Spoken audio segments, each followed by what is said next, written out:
एगो भजन के भाव बा, बड़ा सुंदर भजन बा और आई प्रयास कर आर प्रेमवा से हारी के मनईबा काबे हारी दरसन पैबा प्रेमवा से हारी के मनईबा काबे हारी दरसन पैबा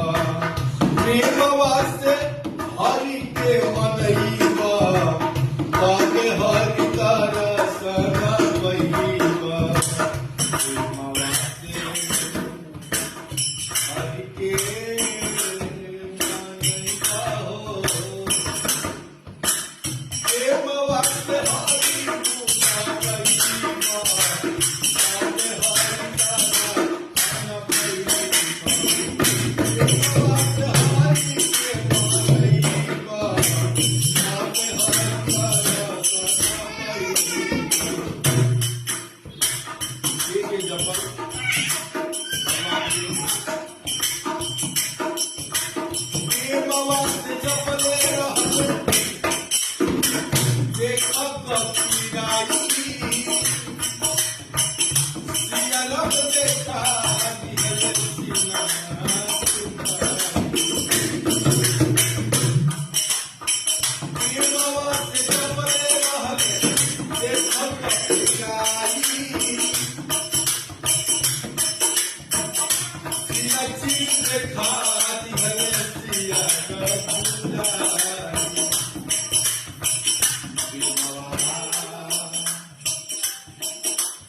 हरि के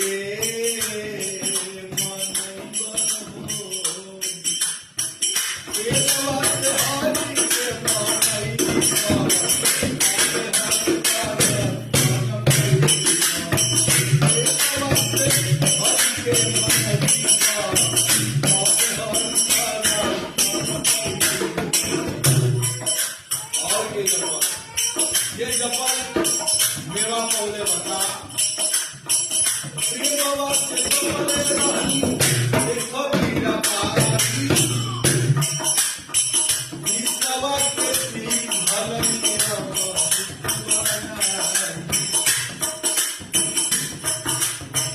भगवान के अगरबत्ती कपूर देवा निशान से कौन प्रेम नहीं अगर श्रद्धा बा तो भगवान से लगाव हो जाए, जिस भी अमृत बन जाए। कैसे प्रेमवा से जपले रही देखम मीरा पाई विश्वा के पी भरली और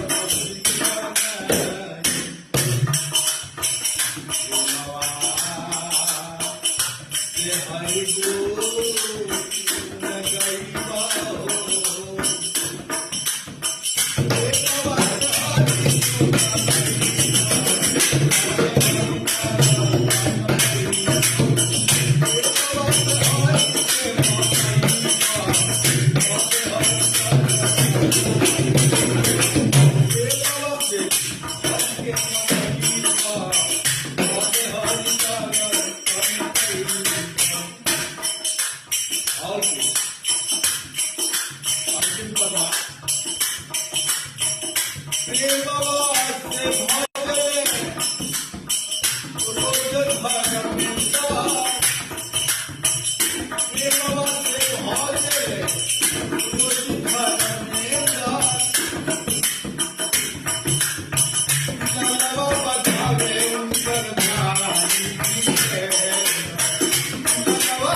हरि के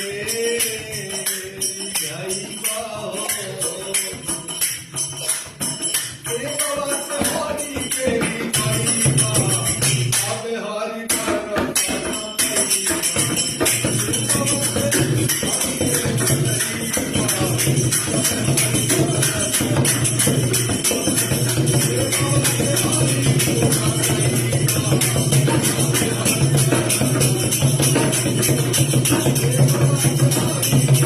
Thank you.